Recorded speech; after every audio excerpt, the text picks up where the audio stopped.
Uno de los grandes temas que también conlleva la pandemia es el tema alquileres, los contratos, la rescisión de los mismos, no solamente por los locales de indumentaria, calzado, que han cerrado o que han tenido que cerrar a la fuerza y no han podido ni siquiera llegar a una negociación, sino mirá, no puedo negociar con vos algo que nunca te voy a poder pagar.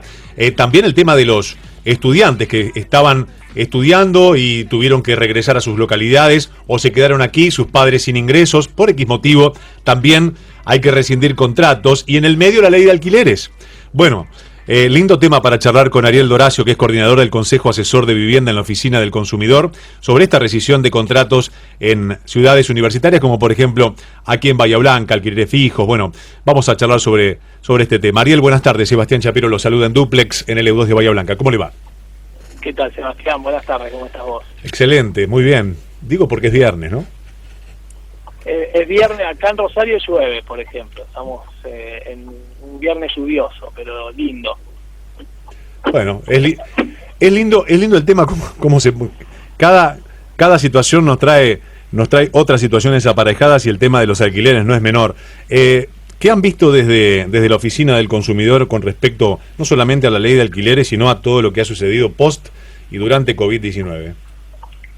Bueno, fundamentalmente lo que vos bien marcabas, con muchas penurias económicas para millones de personas que alquilan, ya sea su vivienda, pero también los locales comerciales y los estudiantes universitarios, que se ha confirmado en estos días que no va a volver la actividad universitaria, por lo menos en lo que es el cursado presencial, y esto motivado de que muchos que cumplieron ya los 6 meses necesarios para poder iniciar una rescisión, bueno, consulten e inicien el trámite para rescindir sus contratos, ya que pueden continuar obviamente el cursado de manera virtual desde sus lugares de origen, y no tener que seguir sosteniendo un gasto que es muy importante para las familias y que hoy por hoy es muy difícil también de afrontar. Uh-huh. ¿Y cuál es el común denominador más frecuente que se está viendo en estos días? ¿Y cuáles son los mayores reclamos? Porque también está la ley de alquileres, donde se fija el importe para renovar los alquileres durante un año, y allí también hay una cuestión de que hay que ponerse de acuerdo. Bueno, los principales, durante lo que fue la pandemia, el principal tema fue el tema económico. Muchas consultas en relación a la imposibilidad de hacer frente al pago del alquiler, producto obviamente del parate económico que conlleva también la pandemia. Y bueno, de la mano del DNU 320 hemos podido avanzar y resolver muchas situaciones en lo que son locaciones destinadas a vivienda, ya que establece la posibilidad de abonar las deudas que se generen a partir del mes de octubre con un interés mínimo, y además con la posibilidad de pagarlo de 3 a 6 cuotas. También ha prorrogado los contratos. Esto también fue una decisión acertada, porque hubo muchos contratos que vencieron en el marco de la pandemia, y esto permitió llevar tranquilidad a aquellas familias que tenían que renovar sus contratos y poder continuar con la relación locativa hasta el 30 de septiembre.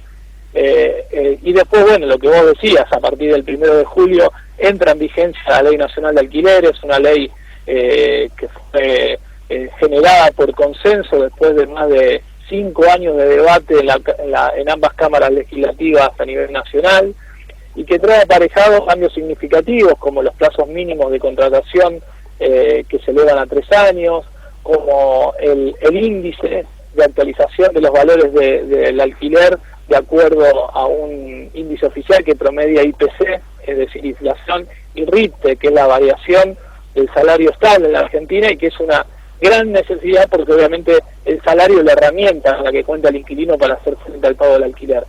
Esto motivado que algunos intenten cuestionar la ley diciendo que esto generaría aumentos, pero bueno, qué novedad, los alquileres aumentan desde el año 2003 de manera sostenida y muy por encima de los índices de variación salarial, y obviamente también, exceptuando 2016 y 2019, en todos los otros años creció por encima del índice inflacionario. Uh-huh. Entonces, lo que nosotros buscamos al momento de impulsar esta ley nacional fue aplanar la curva de aumentos de los alquileres, y también tomar al salario como una variable de ajuste, que nos parecía algo fundamental a la hora de garantizar una previsibilidad económica para 9 millones de inquilinos. ¿Y qué pasa con la registración de contratos ante la AFIP? Porque hay muchos que están en negro, de viviendas, etcétera. Bueno, no voy a nombrar, pero también la registración es un tema. Y aparte para salvaguardar ambas puntas, ¿no? Ambas partes. Bueno, mira, en ese caso, como vos bien decís, hay una gran cantidad de mercado que intenta operar en negro sin declarar absolutamente nada de esa relación, pero bueno, muchas provincias ya venían avanzando en un sistema de registración que, si bien no era el ideal como el que plantea la normativa, sí, ya para, por ejemplo, sellar un contrato de locación, en muchas provincias eran necesarios quil o quid del locador, quil o quid del locatario, por lo menos también transparentar el valor total del contrato y si ese contrato tenía o no garantías, es decir, fiadores. Entonces, lo que viene a hacer esto es a poner un poquito de luz en relación al acceso a la vivienda en la Argentina, poder garantizar un mapa en el futuro de valores de acuerdo a zonas y de acuerdo a ciudades y provincias, y también empezar a conocer qué cantidad de la población alquila, qué tipo de contratos hacen, si es para vivienda, si es para comercio, y de esta forma poder garantizar la posibilidad de pensar políticas públicas inherentes al acceso al hábitat en nuestro país, porque hoy a cualquier funcionario que se le pregunte, desde el presidente de la Nación hasta un concejal de cualquier localidad, va a desconocer la cantidad de inquilinos que existen o que habitan su ciudad, su provincia y obviamente la nación, producto de la inexistencia de índices que nos demuestren qué cantidad de inquilinos hay en el país. Entonces, es fundamental en ese sentido, es fundamental a la hora de pensar políticas públicas, y no teman aquellos propietarios porque no se persigue, en este caso, un afán recaudatorio de persecución impositiva. Es más, desde las organizaciones de inquilinos lo que se plantea en relación a crear nuevos impuestos es para aquellas viviendas desocupadas que operan dentro de la especulación, que generan de que la demanda de viviendas en alquiler crezca, y que lo que hace también es que suban los valores. Y también lo que se busca es, al contrario de generar una presión fiscal para aquellos que vuelcan la vivienda al alquiler, es buscar una promoción fiscal, digamos, eliminar impuestos en algunos casos para que haya más viviendas en el mercado y el valor del alquiler. ¿Y qué impuestos se tienen pensados para eliminar?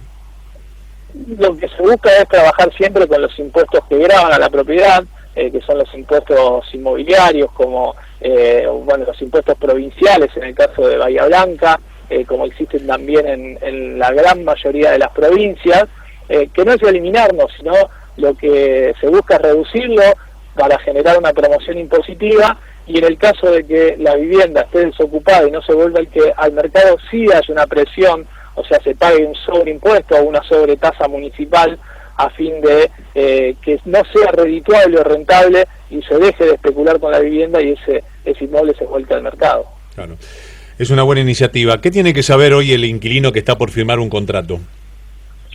Lo primero que tiene que saber es que el valor de la locación es uno solo, que no se pueden establecer hoy parámetros de incremento dentro del mismo contrato. Tiene que saber que el plazo mínimo del alquiler es de 3 años, no es ya no más un plazo mínimo de 2 años como era hasta el 1 de julio. Tiene que saber que los impuestos que gravan a la propiedad no son más responsabilidad del inquilino, que están a cargo del propietario, lo mismo que las expensas no habituales. Las expensas no habituales son aquellos gastos que no se repiten en las liquidaciones y que muchas veces se trasladan al inquilino. A partir de la sanción de la nueva ley esto no va a suceder más. De que las actualizaciones del valor del alquiler van a ser anuales y por un índice, como había nombrado, que promedia IPC y RIPTE, que va a publicar el Banco Central de la República Argentina, y que esas actualizaciones serán anuales, y también que no se pueden solicitar más depósitos en garantías que superen el equivalente a un solo mes de alquiler, que es el primero, y que ese depósito, a partir de los nuevos contratos, se tiene que devolver actualizado al valor del último mes de alquiler, algo que no sucedía, porque hoy, si yo pagaba 10.000 pesos y entregaba un depósito por ese valor, cuando me iba me devolvían 10.000 pesos. Bueno, hoy si yo empiezo pagando 10.000, voy a entregar 10.000 pesos, pero me van a devolver, si termino pagando, por ejemplo, 16.000 pesos, esa va a ser la suma que el dueño va a tener que devolverle al inquilino. Tema renovación de contratos. Las inmobiliarias cobran un importe, que es un X porcentaje. Sí, las renovaciones de contratos, cada jurisdicción dicta en relación al honorario profesional que debe cobrar una inmobiliaria. Ese honorario va a variar de acuerdo a la localidad. Por ejemplo, en Capital Federal, supuestamente el inquilino no debe pagar ningún impuesto o honorario al momento de firmar un contrato.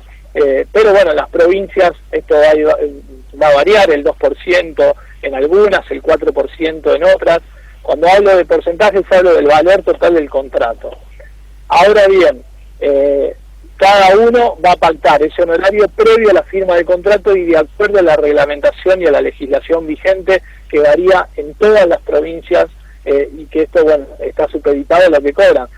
Si yo no tengo entendido mal, en la provincia de Buenos Aires el honorario que deberían cobrar las inmobiliarias es del 2%, sin embargo tengo conocimiento de que cobran un valor por encima a ese porcentaje. Sí, totalmente.